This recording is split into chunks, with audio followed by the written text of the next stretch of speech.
नमस्कार. आज आपण करणार आहे तर 1 किलो गाजरापासून परफेक्ट मेजरमेंटने गाजराचा हलवा. न खावा दूध पावडर वापरता ते झटकीपट तयार होते. खावा दूध पावडर न वापरता पण असं खाव्यासारखी टेस्ट येते हलव्याला. नो फेल रेसिपी आहे एवढी पूर्ण बघा. रेसिपीला सुरुवात करू. हे 1.5 किलो गाजर घेतलेले आहेत. असे सीझनचे लाल गाजर घ्यायचे. हे असेच गाजर आहेत थंडीमध्ये. त्याच हलवा खूप छान असं लागत आहे आणि गोड पण असतं ते गाजरं. ह्याचं मागचं पुढचं आणि साल काढून घ्यायचं. 2 ते 3 पाण्यात स्वच्छ धुवून घ्यायचे. धुवूनच खिसायला घ्यायचे म्हणजे असं कचकच लागत नाही. त्यावरती बारीक बारीक खडे असतात त्यामुळे धुवूनच खिसून घ्यायचे. बारीक किंवा मोठ्या असं खिसणीनं खिसून घ्यायचं. कोणत्या खिसणी खिसलं तरी चालतंय. एक मोठ्या जाडबुड्या तळी घ्यायची. मोठी अशी पसरड घ्यायची म्हणजे चांगलं हलवलं येते. त्यात 3 चमचे तूप टाकायचं. तूप गरम झालं की ते खिसून घेतलेलं गाजर ते टाकून घ्यायचं आणि 5 ते 6 मिनटासाठी मोठ्या गॅसवरती चांगलं परतून घ्यायचं तुपामध्ये. गॅस मोठा ठेवायचा. सारखं हलवत राहायचं त्याला. मग अशी गाजरं किती होते आता जसं मऊ गाजर होईल जसं आपल्या तुपामध्ये भाजून तसं गाजराची क्वांटिटी कमी होती.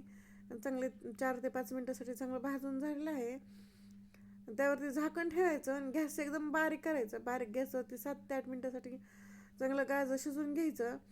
7 ते 8 मिनिटात चांगलं गाजर मऊ झालं आहे आणि मध्ये मध्ये एकदा दोनदा हलवून घ्यायचं झाकून ठेवल्यावर. एकदा झाकलं की हलवायचं नाही असं नाही आहे. हलवून घेतलं की छान असं गाजर झालं आहे.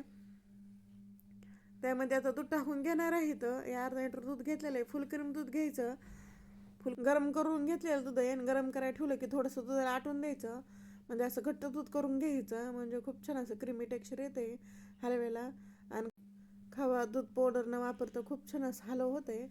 चांगलं एकदा मिक्स करून घ्यायचं आणि गॅस बारीकच ठेवायचा. मोठा गॅस करायचा नाही आणि बारीक गॅसवरती झाकण ठेवायचं 4 ते 5 मिनटासाठी. 4 ते 5 मिनटात दूध असं पूर्ण गाजरने ॲब्झॉर्ब केलेलं आहे. पण थोडंसं दूध शिल्लक आहे. साखर अजून टाकलेली नाही आहे. साखर दुधासोबत टाकायची नाही. दुधासोबतच साखर टाकली तर चिकट हलवा होत आहे. आता थोडंसं दूध राहील हलव्यामध्ये की लगेच त्यामध्ये साखर टाकून घ्यायची. 300 ग्राम साखर घेतलेली. 1 किलो गाजर असले 300 ग्राम साखर बरोबर होती. आणि 1.5 किलो गाजर घेतलं की 1 किलो गाजर होते तर कारण अर्धा किलो मध्ये साल आणि मागचं पुढचं देठ त्यामध्ये अर्धा किलो होऊन जाते. हे चांगलं मिक्स करून घ्यायचं. हे चांगलं मिक्स झालं की लगेच साखर टाकल्यावर झाकून ठेवायचं नाही आहे. असंच हलवून घ्यायचं 4 ते 5 मिनटात. बघा साखर जशी जशी हलव्यामध्ये मुरण तशी तसं हलव्याला खूप छान असं कलर येते.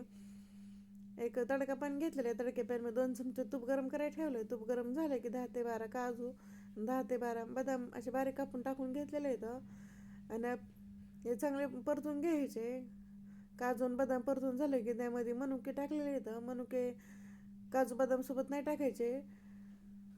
काजू बदाम हलके असं कलर यायला लागला की त्यामध्ये लगेच मनुके टाकायचे. आणि मनुक्याला काही जास्त वेळ लागत नाही. 1 मिनटासाठी तुपामध्ये टाकलं की लगेच असं फुगात येतं. त्यामुळे लवकर टाकायची नाही आणि जास्त वेळ ठेवलं ते काळे पडतं. हे वरनं असं तडका टाकून घ्यायचा आता गाजराच्या हलव्यावरही आणि मिक्स करून घ्यायचं चांगलं त्याला. चांगलं मिक्स करून घेतलं की छोटा चमचा विलायची पावडर टाकायची. विलायची पावडर टाकल्यावर मिक्स करून घ्यायचं. विलायची पावडर शेवटला टाकायची म्हणजे खूप छान असा सुगंध येते. मंद गॅस करायचा. मंद गॅसवरती 2 मिनटासाठी झाकण ठेवायचं आणि 2 मिनटाची वाफ काढून घ्यायची. म्हणजे तूप टाकलेलं असेल ड्रायफ्रूट टाकलेलं आहे त्यामुळे खूप छान असा सुगंध येते. छान असा गाजराचा हलवा तयार झाला आहे. अजिबात चिकट झालेला नाही आहे. कलर तर खूप छान असा आलेला आहे. न खवा न दूध पावडर वापरता एकदम असं क्रीमी टेक्स्चरचा गाजराचा हलवा तयार झाला आहे. आणि कुणीही करू शकेल इतक्या सोप्या पद्धतीने झटकीपट तयार होत आहे.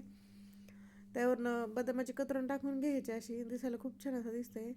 छान असा गाजराचा हलवा तयार झाला आहे. 1.5 किलो गाजरं घ्यायचे म्हणजे साल आणि ती मागचं पुढचं देठ काढून टाकलं की 1 किलो गाजर होते तर. आणि 1 किलो गाजर असलं की त्याला अर्धा फुल क्रीम दूध घ्यायचं म्हणजे परफेक्ट मेजरमेंटने गाजराचा हलवा होत आहे. आणि हे माझी रेसिपी कशी वाटली कमेंटमध्ये नक्की सांगा. लाईक करा, शेअर करा आणि सबस्क्राईब करा.